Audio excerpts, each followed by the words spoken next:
Welcome everyone to our first biannual conference day of 2026. I am your chair for today, Dr. Mitchell, and I have the pleasure of hosting today's conference day of Neurodiversity, Wellbeing and Identity with guest speakers, one from M² SPED Awareness and one from Joyfully Different as well, under the theme of psychological advocates. I shall introduce our first speaker, Kirsty Slimming, who will be delivering her talk on dyslexia through a wellbeing lens, a positive psychology perspective. In terms of her background, she's been our Project Development Intern at M² SPED Awareness, where she designed and delivered such a fantastic CPD training package to learning support assistants at Worthing College. She also has experience as a volunteer course facilitator for Action for Happiness, and also has had an experience being a crisis line support worker as well. She has an esteemed background in psychology of mental health and well-being, teaching English as a foreign language and human geography as well. So with that, I shall stop share and I will welcome our first speaker to present. Thank you very much, Kirsty. Oh, thank you, Mitchell. What a lovely introduction. Okay, guys, I'm just going to share my screen and then we can get going. So, give me one moment and I'll open the PowerPoint. Just get Mitchell, could you just say yes if you can see everything? Yes. Perfect, thank you. Okay, guys, so welcome. I am Kirsty, as Mitchell's just said. I'm Project Development Intern with the charity. And I'm really pleased to be with you this evening. Today we're going to be looking at dyslexia through a wellbeing lens, a positive psychology perspective. Hopefully, as the presentation goes through, you will notice that I have used a variety of formats, images, videos, text, audio, well, me speaking, with an aim to be inclusive. However, if you do have any thoughts or feedback during the presentation or on the presentation on how it could be more inclusive generally, I really welcome that. So I also mention if you want, pop things into the chat box as the presentation goes on. If that's how you work and that suits you and you don't want to forget what you wanted to ask or a thought that you had, or you can save it for the end. I really don't mind. We will have a Q&A, as Mitchell said, and that's where we will address things if it hasn't already been addressed as we go through the slides. Also, I'd like to let you know that I have lived experience of dyslexia. I am dyslexic myself. And I have also worked as a learning support assistant with students who have dyslexia.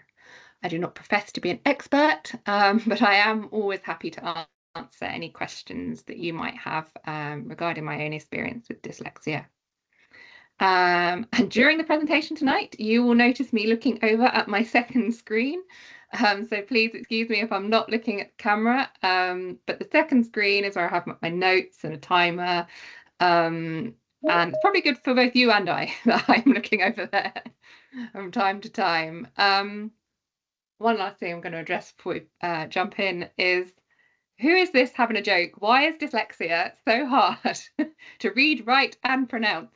So as a dyslexic person, as I go through the presentation, I may mispronounce it. Just excuse me if that happens. Right then. So dyslexia through a wellbeing lens. We'll be thinking about some dyslexic related distress. And I'd like to note that this is often context created. Our well-being can be intentionally cultivated through psychologically informed environments, language, and interventions. So without further ado, let's have a look at today's learning outcomes. So first, we're going to explore dyslexia through a well-being and positive psychology lens.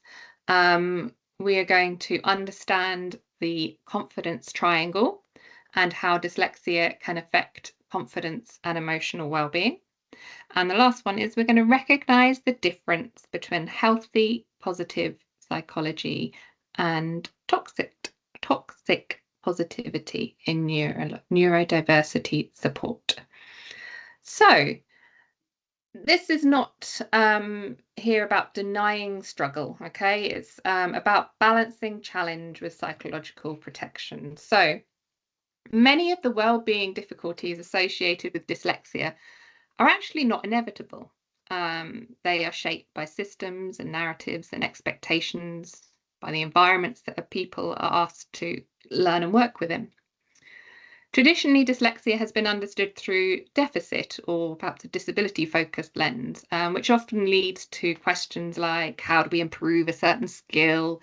How do we fix what's not working?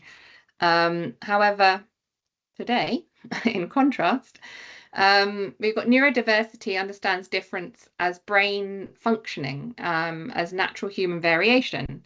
So it's not a disorder to be fixed. Draws on a strengths-based model, highlights how many social and emotional difficulties arise from exclusionary systems rather than just the neurodivergence itself. So what supports well-being and confidence, and how can we help people flourish? Okay, that's our focus today. Let me click again. Here we go, describing the dyslexic experience. Before we dive deeper into the confidence triangle and well-being, I want to share a little clip here from celebrity chef Jamie Oliver, who is dyslexic himself, and he talks about his own experience of dyslexia. And I think he expressed the emotional impact quite well. So just one moment, we'll get it started. And of course, it's now going to be very slow, isn't it? Here we go. Okay, guys, let's just let it load. Give it 1 second. It'll catch up. And it's that dreaded spinning thing. Dreaded, isn't it? It always happens when you don't need it.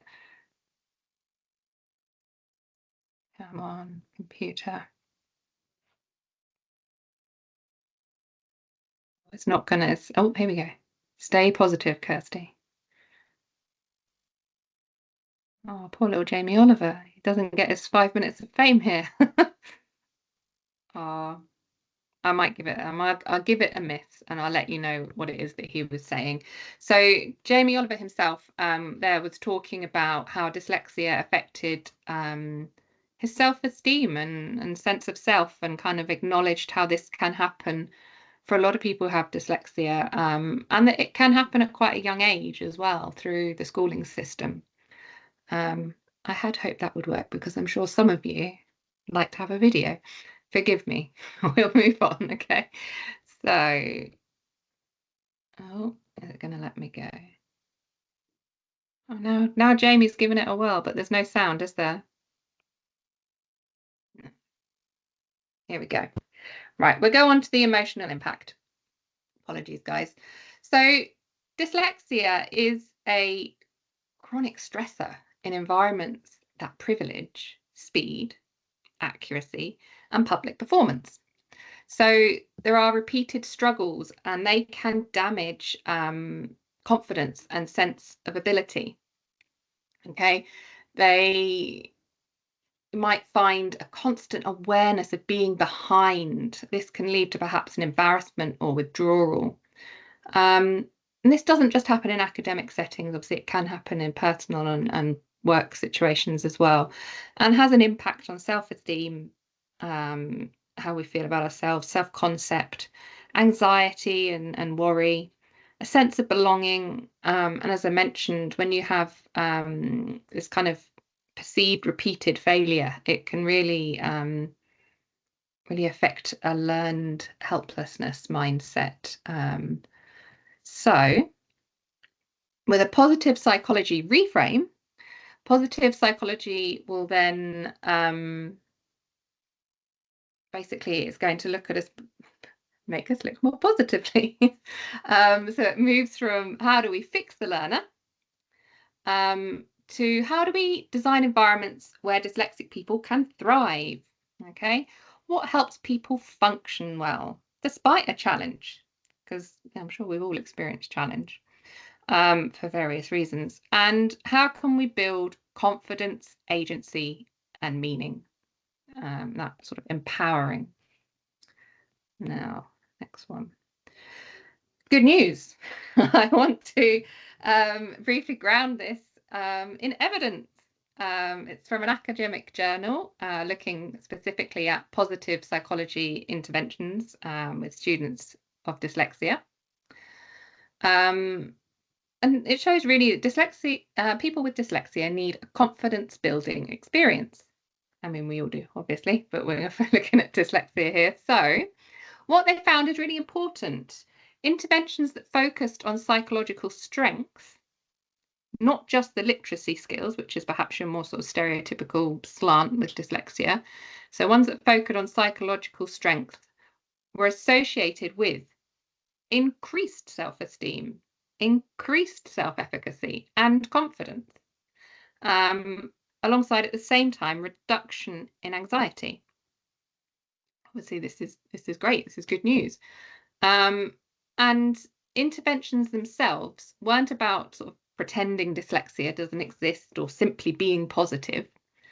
They included more tangible things like strength-based feedback, mastery experiences, goal setting, opportunities for students to experience success and control. So we can really see here wellbeing outcomes are modifiable.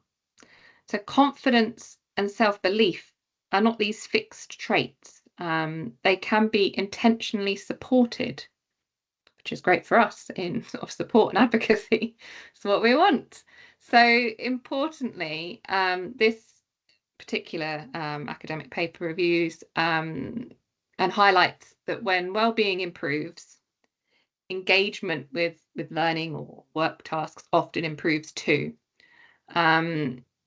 Obviously, the paper itself was in an academic setting, but we can extend that further to settings beyond there, meaning really that well-being is not this sort of soft outcome, but it's a really functional one, really important, integral part of the way we need to support. To help us think more clearly about confidence and well-being, I want to introduce a simple but powerful model called the confidence triangle. This model suggests that confidence isn't a single trait that someone has or doesn't have. It's got these three elements that it's made up of, hence our triangle. What we've got first is self-belief, which is what we believe about ourselves, our abilities and our potential. We've got self-efficacy, our belief that we can do a task, we can succeed at a specific task or manage a challenge. And then we've also got emotion, so how safe, anxious, or motivated or supported we might feel in a situation. These three elements constantly influence each other. So if one side of the triangle is weakened, the whole structure becomes a bit more unstable. The value of this model really is that it shows us where we can intervene. Confidence can be supported and it can be strengthened on the sides of those triangles. So we don't just need to improve skills. On the next slide, I'll show you a little bit more about how common dyslexic experience can sort of erode each other and connect in with the triangle. Okay, so apply it a little bit more to dyslexia. When we look at dyslexia through the lens of the confidence triangle, we can start to see why well-being is often affected. We can see, let's start with self-belief. Many dyslexic individuals receive repeated messages, explicit or implicit, that they are not good at learning or they need to try harder. Obviously, over time, like this can become an internal narrative. You know, something's wrong with me. I'm not good at academia. I can't pass my English. And it's going to affect their self-belief. When we think about self-efficacy, dyslexic learners, nice little tongue twister for me, often put in significant effort, but don't get the expected results, especially in environments that might prioritize speed, accuracy, public performance. Really, this undermines the belief that effort leads to success, which obviously is key for motivation and for a belief in their own self-efficacy. Then there's the emotional side of the triangle, the third part. Experiences such as public reading, timed assessment, or sort of fear of making mistakes can create chronic anxiety or shame. That's actually quite a classic one, isn't it? With the public reading, you can probably all relate to a situation back in school where either you had a friend or it was yourself who would just, really dread that reading aloud moment. Quite likely they were experiencing problems in that situation with some dyslexia and anxiety. Now, interestingly, once the anxiety is present, this further reduces working memory and performance. So we get caught in this cycle. So further highlighting, the value of this well-being. So these impacts are not caused by dyslexia alone. They emerge from the interaction between dyslexia, environments that are not designed, perhaps with neurodiversity in mind. But when all three sides of the triangle are under pressure, confidence doesn't just dip, it really becomes quite fragile. However, fear not, the encouraging thing, it's not all doom and gloom. The triangle can be rebuilt. And that's where psychologically informed advocacy becomes really powerful, really good tool. So next, we're going to have a look about rebuilding the triangle. Okay, advocacy in action. So the key message of this confidence triangle is that confidence can be rebuilt. It doesn't require fixing everything at once. I think we probably all know that's a big task, step by step. So let's have a look first here at self-belief. This is one of the most powerful interventions is language, okay? When we separate reading and writing from intelligence and worth, we reduce shame. Naming dyslexia accurately and validating effort, reframing difference as difference, not deficiency. All of this strengthens the self-belief side of the triangle. Great, that's what we want. So self-efficacy, the next one. What matters most is experience, learning and understanding that you have that efficacy to achieve. Dyslexic individuals need opportunities for genuine, visible success, not just praise, although praise is great. We'll have that too. But yeah, this genuine, visible success. So you might be thinking about giving choice, assistive technology, flexible ways to demonstrate learning, achievable goals. All of these will help rebuild or build and improve on belief that actions lead to positive outcomes, which will bolster their self-efficacy for everybody, obviously, but in this situation for dyslexic people.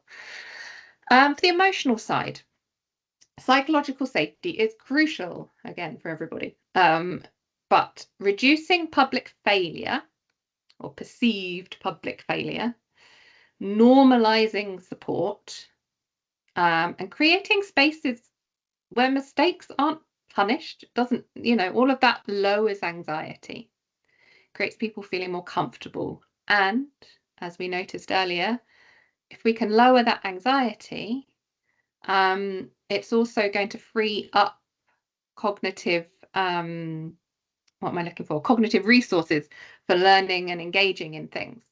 So again, that circle. None of these things are kind of add-ons. They are all well-being informed practices that protect confidence. And I guess from an advocacy perspective, rebuilding the triangle is about shaping environments that allow confidence and growth. Yeah, it's that growth mindset as well that comes in there. So we can rebuild, and we can help and support. However, I do wish to take a moment just to acknowledge when positivity can harm, which sounds a bit crazy in itself, but let's dig a bit deeper. So acknowledging a potential pitfall, if you like, and what is often referred to as toxic positivity, meaning invalidating real struggle with forced optimism. Okay, toxic positivity happens when there's a pressure to stay positive, unintentionally dismisses the real struggle. It can often be well-meaning, and I'm not implying that it has to be, malicious or anything. But in the context of dyslexia, this can sound like telling people dyslexia is a superpower, or you just need to be more resilient or confident. It might be this sort of well-meaning designed to, boost you up, but is it validating the struggle, and is it that forced optimism? So actually can increase shame. If someone is struggling and they're told they should feel positive, the implicit message is they're failing at well-being and failing at learning or the task. So fear not. You can go down, and then I'm going to lift us back up again, guys. Dyslexic individuals struggles are often ongoing and situational. Forced positivity can feel invalidating and can shut down honest conversations about sort of anxiety, frustration, fatigue. However, we don't always have to ignore the lived experience, and we can support well-being. So with that in mind, I just wanted, with all this positivity, to also acknowledge there is a flip side, but words and language. So on the next slide, we're going to look at some sort of healthier support approaches, which, just sort of shifting our language a bit. So positive psychology is very different from forced optimism. It doesn't deny difficulty. It just works alongside it. It's there. It's okay.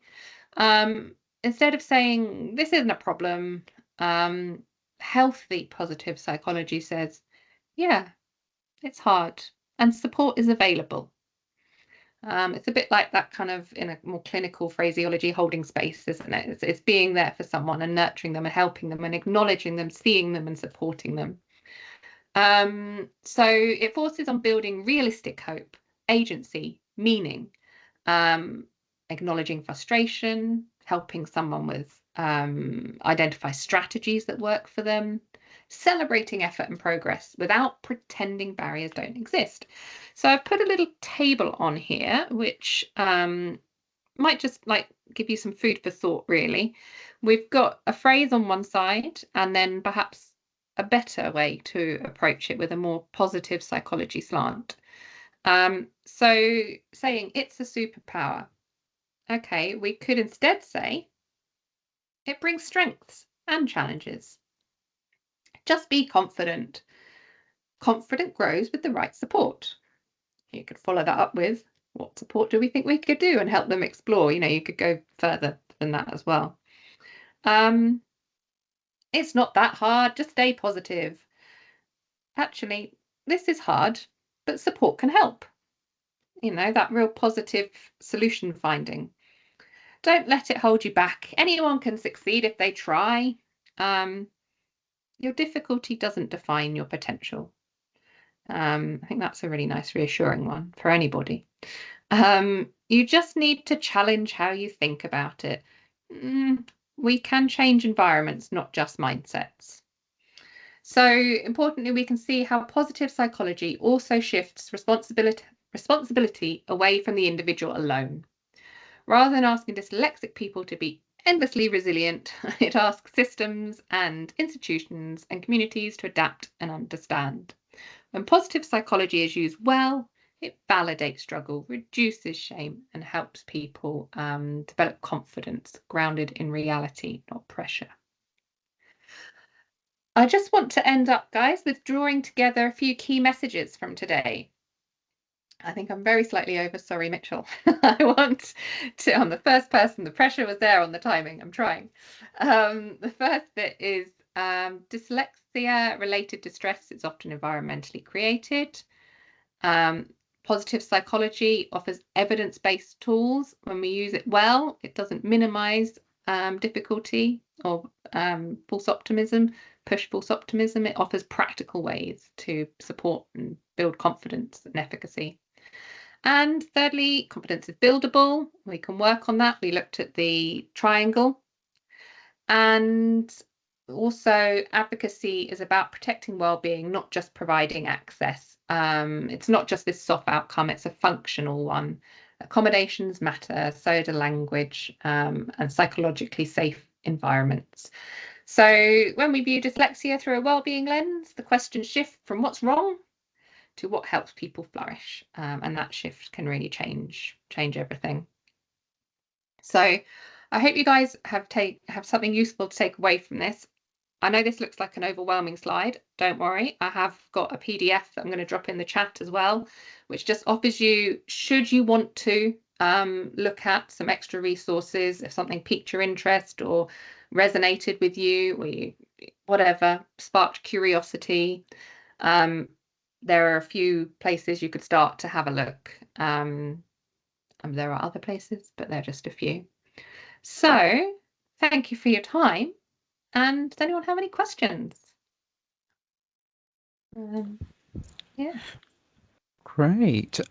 So before we go on to questions, we are going to do a round of applause for 10 seconds. If the noise is too much, feel free for 10 seconds to distance yourself away from your screens whilst we give a round of applause. If you want to give virtual round of applause, please do. Or if you want to unmute and give physical round of applause, please do as well. And we'll commence the 10 seconds of applause now.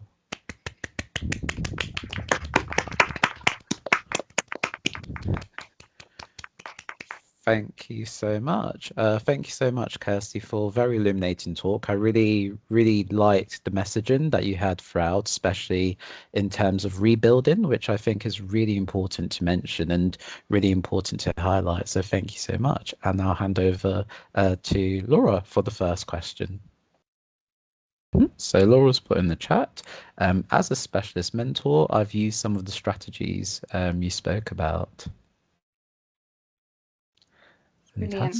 That's really nice to hear. Great. Do we have any more questions?